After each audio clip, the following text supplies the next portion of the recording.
kematian.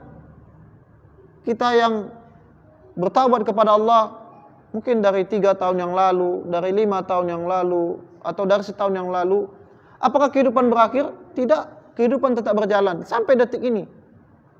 Sampai detik ini.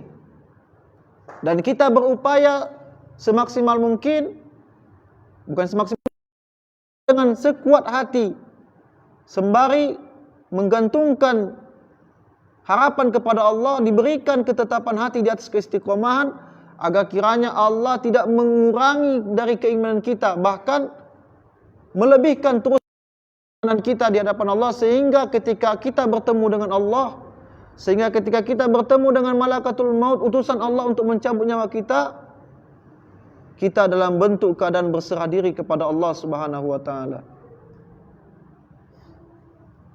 Nah, oleh karena itu ikhwani a'azani Allah wa iyyakum jami'an, jalan lurus ini tidaklah sebagaimana yang kita bayang-bayangkan. Kalau jalan lurus yang ditempuh, kemudian setelahnya H+1 Allah berikan kemudahan, maka untuk apa Allah ciptakan neraka? Maka untuk apa Allah ciptakan taubat? Karena Allah ingin menguji. Liyabluwakum ayyukum ahsanu amala. Kalau sekiranya H+1 orang bisa mendapatkan manfaat setelah ia bermaksiat, taruhlah hari ini ada orang yang taubat dari jalan riba. Misalkan dia pimpinan atau direktur utama dari sebuah bank konvensional yang gajinya bisa dikatakan puluhan juta per bulannya. Kemudian dia tinggalkan karena takut dengan ancaman Allah dalam Al-Quran dan dalil-dalil yang banyak. Dia tinggalkan H+1, Allah berikan ganjaran berupa tempat kerja yang baru dengan gaji yang lebih tinggi daripada gaji ketika ia kerja di bank. Kalau seperti ini, maka orang berbondong-bondong akan meninggalkan maksiat. Betul. Begitu juga dengan jalan kemaksiatan yang lain. Maka jalan yang lurus ini sama halnya dengan hidayah, sama halnya dengan hijrah. Seseorang yang berjalan di atasnya akan diuji mana yang jujur keimanannya sesuai dengan lisannya. Kendati Allah Maha tahu, tapi Allah ingin menerangkan kepada hamba, keimananmu sesuai enggak dengan apa yang engkau ikrarkan dalam hati-hati kalian.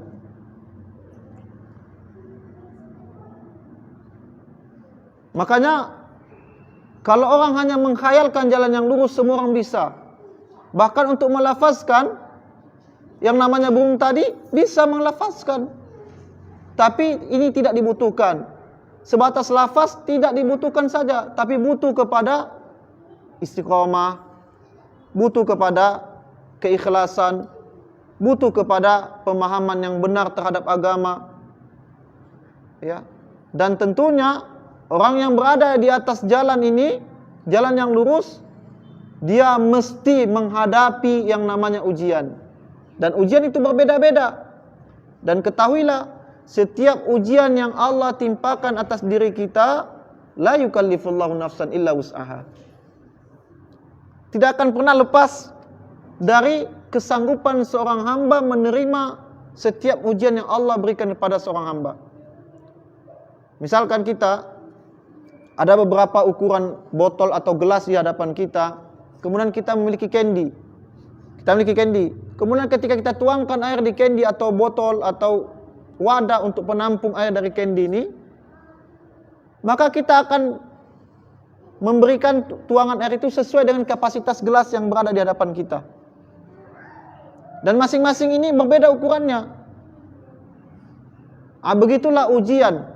Ketika Allah berikan ujian kepada kita, karena Allah lebih tahu atas diri-diri kita ketimbang diri kita terhadap diri-diri kita.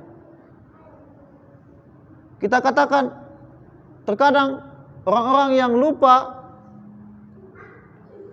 sembari dia berkata ketika Allah berikan ya ujian, ya Allah kenapa besar sekali ujian ini. Padahal Allah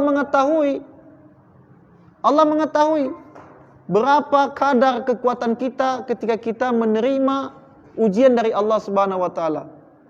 Maka bagi orang yang tidak faham agama, dia katakan, ya Allah, ujian ini terasa sangat besar. Maka sikap seorang mukmin, la yukallifullahu nafsan illa wus'aha. Tidaklah Allah akan membebani seseorang melainkan dari kesanggupan seorang hamba itu menerima dari ujian yang Allah Subhanahu wa taala berikan kepadanya. Maka dalam poin yang akan kita sampaikan pada kesempatan ini ada 6 poin. Ketika seseorang berada di jalan itu, dia akan melewati lika-liku dan dia memiliki 6 karakter diri atau 6 bekal agar ia selamat untuk mencapai tujuan daripada kehidupannya, yakni surga Allah Subhanahu wa taala. Apa itu? Yang pertama adalah ikhlas. Mengikhlaskan niat, dan ikhlas bermuara kepada mentauhidkan Allah Subhanahu wa taala. Makanya seluruh perintah di dalam Al-Qur'anul Karim atau seluruh ibadah dalam Al-Qur'anul Karim itu bermuara mentauhidkan kepada Allah Subhanahu wa taala. Karena sejatinya ikhlas adalah tauhid kepada Allah Subhanahu wa taala. Apa dalilnya? Al-Bayyinah ayat 5. Wa ma umiru illa liya'budullaha mukhlishina lahuddin. Dan tidaklah kami memerintahkan kalian untuk memurnikan setiap atau seluruh ibadah kepada Allah Subhanahu wa taala. Kalau tidak memurnikan ibadah kepada Allah, lawannya adalah syirik. Lawannya adalah syirik, kesyirikan kepada Allah Subhanahu wa taala. Maka poros daripada ikhlas adalah mentauhidkan kepada Allah Subhanahu wa taala. Dan ini adalah inti atau ibadah yang paling besar. Ibadah yang paling besar di sisi Allah adalah mentauhidkan Allah. Sebagaimana perbuatan dosa yang paling besar adalah kezaliman. Dan kezaliman yang paling besar adalah mensyirikatkan Allah Subhanahu wa taala dalam peribadahan. Walam yalbisu imanam bizulmin ulaika humul amnu wa hum muhtadun, kata Allah Subhanahu wa taala. Dan janganlah kalian mencampur adukkan keimanan kalian dengan kezaliman. Kezaliman adalah asyirk. Syirik kepada Allah Subhanahu wa taala. Dan syirik, ya, sebagaimana orang-orang awam ketahui, syirik itu adalah meminta kepada selain Allah. Padahal syirik itu masih banyak lagi. Syirik bisa jadi meminta kepada orang saleh yang telah meninggal dunia, yang banyak diamalkan oleh orang-orang awam. Mereka katakan itu bukan bagian dari kesyirikan. Bahkan tak jarang dari mereka bukan hanya meminta kepada orang saleh, bahkan meminta kepada Nabi sallallahu alaihi wasallam untuk menyampaikan hajat-hajat mereka kepada Allah Subhanahu wa taala dalam keadaan Nabi sallallahu alaihi wasallam itu telah wafat. Dan ini kesyirikan kepada Allah. Ini syirik. Ya. Kenapa? Karena mereka berasumsi bahwasanya orang yang mereka mintai itu lebih afdal kedudukannya di sisi Allah Subhanahu wa taala. Dan ini kekeliruan. Apa yang dilakukan oleh orang-orang belakangan sejatinya adalah pengulangan sejarah. Kami ulangi, apa yang dilakukan oleh orang-orang belakangan dalam hal ghulu kepada orang-orang soleh, dalam hal meminta kepada Allah dalam bentuk wasilah kepada orang yang telah meninggal dunia adalah bentuk pengulangan sejarah sebagaimana itu terjadi di zaman orang-orang soleh di kaumnya Nabi Nuh alaihi salam. Nah, itu bisa dilihat nanti. Dari 5 orang soleh di zaman Nabi Nuh alaihi salam, yang awalnya orang-orang membuat patung untuk mereka ini dalam bentuk mengingat mereka bahwa mereka pernah ada.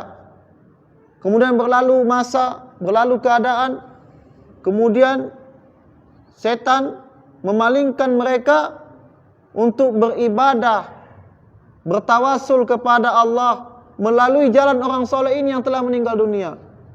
Bukankah keadaan seperti ini sama persis sebagaimana yang banyak dilakukan oleh kaum muslimin belakangan ini? Mendatangi kuburan-kuburan keramat, mendatangi kuburan-kuburan yang dianggap kuburan wali, meminta di atasnya. Dan itu tidak sedikit kami dapati di kampung kami sendiri. Ya. Lihat bagaimana keikhlasan kepada Allah itu bermuara kepada mentauhidkan Allah Subhanahu wa taala. Maka ikhlas, poros ikhlas bermuara kepada mentauhidkan Allah Subhanahu wa taala. Ya, maka ketika seseorang berziarah kubur, dia tidak dilarang, dia tidak terlarang untuk menziarahi kubur, tidak.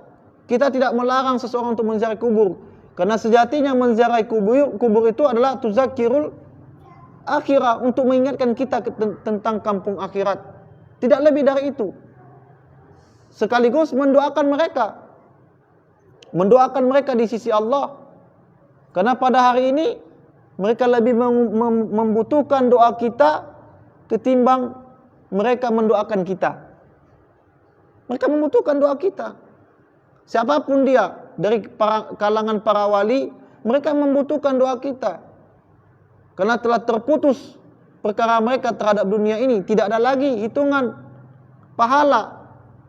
Yang ada adalah hisab. Yang ada adalah nikmat kubur ataupun azab kubur yang akan mereka terima pada saat itu. Nah, ini yang pertama. Yang kedua, bekal di dalam melewati jalan yang berlika-liku ini, bahwasanya kebenaran itu cuma satu dan tidak berbilang. Kebenaran itu, al-haq itu satu, tidak memiliki, tidak berbilang. Maka dewasa ini kita melihat ada orang yang beribadah bihizbin, dengan golongan, dengan hizbi, dengan harokah, dengan pergerakan. Maka ketika pemimpinnya ini bermaksiat, maka yang tercoreng itu adalah Islam. Maka saling menghujat. Lihatlah pemimpin anda, lihatlah kelompok anda yang diketuai oleh fulan. Yang dinistakan adalah Islam. Maka Allah tidak menginginkan kita bercerai-berai, beragama dengan hizbin, beragama dengan harokah, tidak. Allah dengan tegas mengatakan, wa'tasimu bihablillahi jami'a wa la tafarraqu. Allah katakan, berpegang teguhlah kalian kepada tali Allah, Al-Quran dan sunnah Nabi SAW. Bagaimana mungkin orang-orang sekarang ini bersembunyi dari kalimat yang batil? Ikhtilafil ummati rahmah. Perselisihan itu adalah rahmat. Bagaimana mungkin berselisih adalah rahmat, sementara Allah dengan tegas mengatakan, wa'tasimu bihablillahi jami'a wa la tafarraqu. Berpegang teguhlah kalian kepada tali Allah dan jangan kalian bercerai-berai. Sebuah kontradiksi. Maka ketika ada nanti, udah gak apa-apa Ustaz, kan ikhtilaf itu rahmat Ustaz. Ikhtilaf itu rahmat. Bagaimana?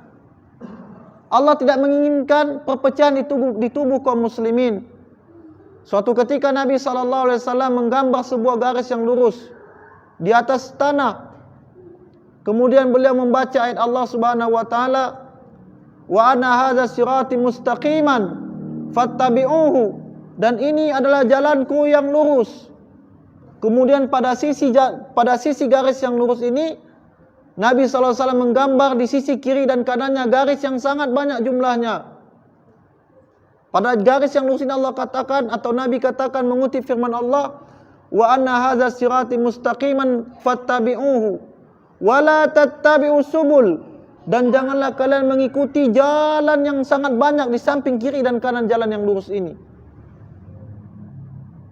Menunjukkan bahwasanya jalan perselisihan, berselisih dari Al-Quran dan Sunnah, buruk keadaannya, tidak baik, tidak baik. Maka kalimat batil yang didengung-dengungkan oleh orang, berselisih adalah rahmat, mustahil. Bagaimana mungkin berselisih menjadi rahmat, sementara Allah dan Rasulnya menegaskan kita untuk beragama di atas agama yang satu. Bagaimana Nabi SAW dalam haji wada, ketika beliau memberikan tausiahnya kepada para sahabat pada saat itu, beliau memberikan mimik yang serius. berbeda keadaannya dengan keadaan sebelum-sebelumnya, sehingga para sahabat menilai sebuah wasiat perpisahan, seolah-olah akan berpisah dari Nabi sallallahu alaihi wasallam. Di antara wasiat Nabi pada saat itu, setelah Nabi mengatakan taat kepada Allah dan Rasulnya, kemudian Nabi mengatakan kepada para sahabatnya, "May ya'ish minkum ba'di." Barang siapa hidup sepeninggalku nanti, "May ya'ish minkum ba'di fasayara ikhtilafan katsira." Akan kalian lihat perselisihan yang sangat-sangat banyak. Sadaqah Rasul sallallahu alaihi wasallam, benar apa yang Nabi sabdakan. Terbukti orang-orang beragama di atas firqah-firqah mereka sendiri. Kendati mereka mengaku kami di atas Al-Quran Sunnah loh, kami di atas Al-Quran Hadis loh, tetapi mereka tidak memahami Al-Quran dan Hadis di atas pemahaman para sahabat ridwanullah alaihim jami'an. May ya'ish minkum ba'di fasayara ikhtilafan katsira fa'alaikum bisunnati. Ini bukti bahwasanya Rasul membenci, agama kita membenci perselisihan. Akan melihat perselisihan yang sangat banyak. Mengklaim kelompoknya bahwasanya berada di atas kebenaran, kelompok yang satu mengklaim dirinya berada di atas kebenaran. Fasayara ikhtilafan katsira, kata Nabi.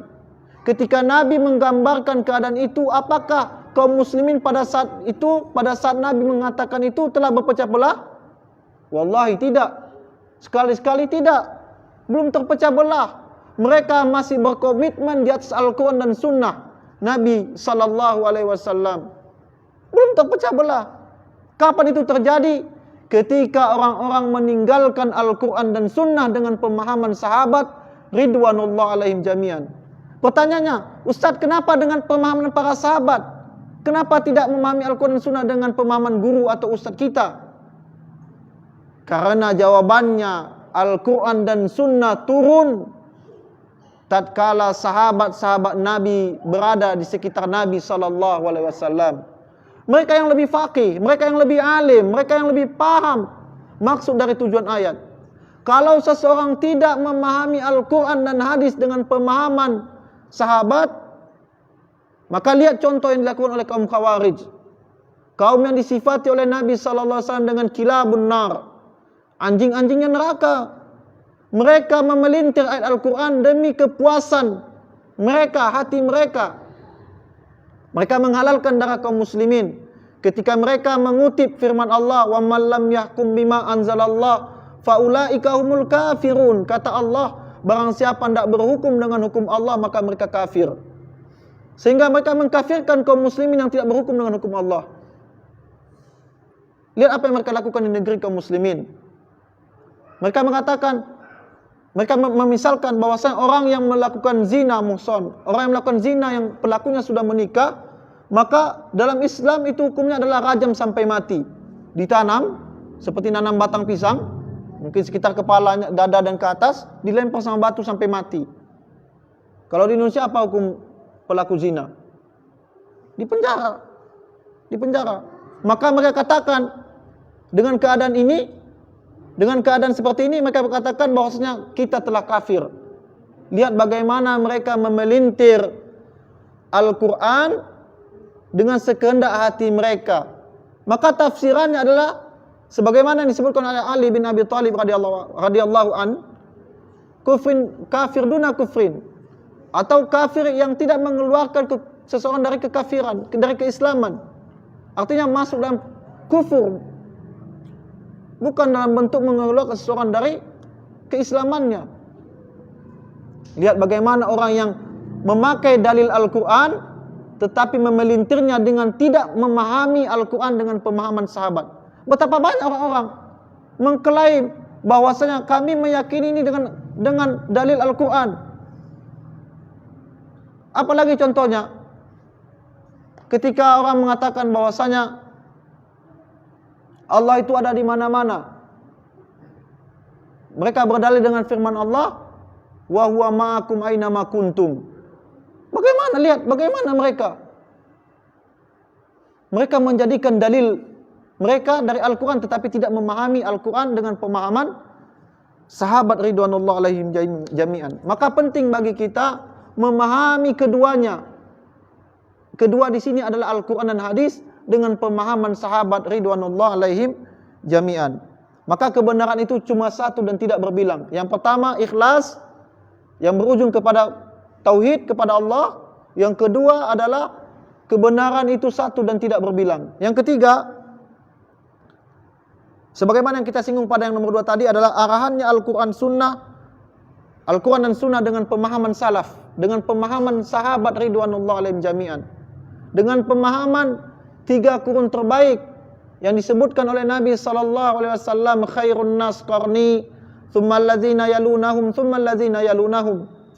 Sebaik-baik kurun adalah kurunku, kurun sahabat, kurun di mana orang-orang bertemu dengan Nabi SAW, beriman kepada Allah dan Rasulnya, dan wafat di atas keimanan.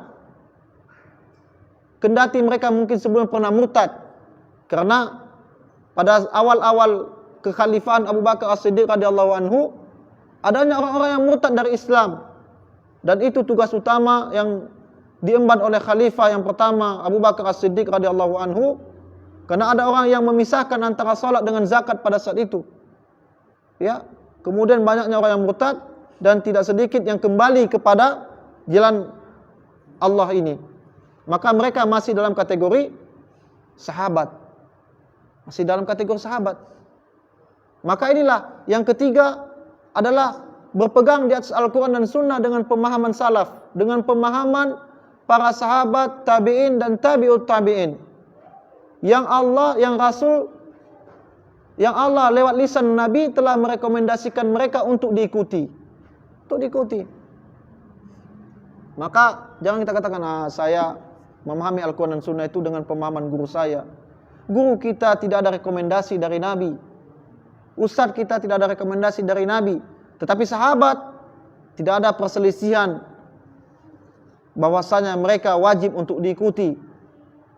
Bahkan menjadi dalil kepada kita adalah firman Allah Al-Quran surah An-Nisa ayat 115. An-Nisa 115.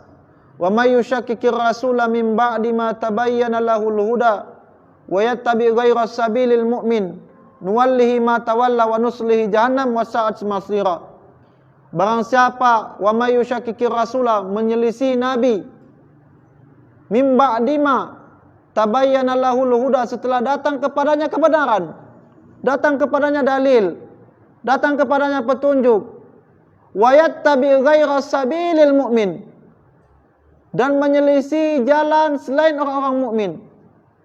Maka ulama tafsir jumhur mereka meyakini bahwa yang dimaksud dengan jalan selain orang-orang mukmin pada ayat ini adalah para sahabat. Siapa orang yang beriman yang pertama sekali turun? Sahabat. Ketika ayat ini turun, kepada siapa Allah pendengarkan ayat ini turun setelah Nabi? Tentu kepada para sahabat. Dan orang yang pertama sekali beriman setelah Nabi adalah para sahabat.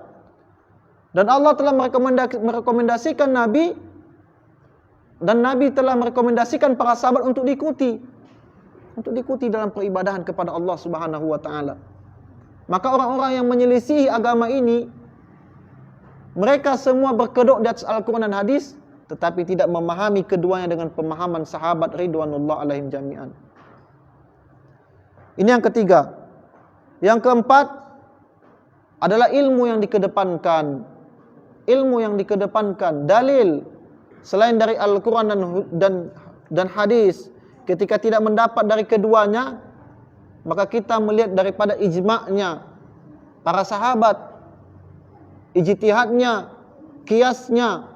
Hukum-hukum itu ada 5. Ketika telah memenuhi dari Al-Quran dan Sunnah, maka yang 3 tidak boleh kita lakukan.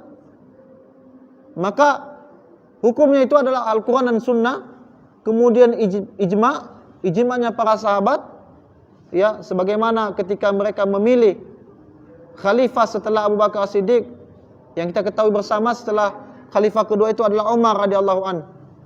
Maka ijma'nya para sahabat memilih, sebagaimana juga diangkatnya Utsman menjadi khalifah yang ketiga, ijma'nya para sahabat yang besar, pemuka-pemuka sahabat memilih Utsman sebagai khalifah. Ini ijma'. maka sami'na wa ta'na kita. Ya, kemudian ijtihad. Jadi ijma itu kumpulan, ijtihad itu adalah perorangan, ya. Dan kita jangan sesedikit ijtihad. Saya sudah berijtihad. Ya, siapa kita?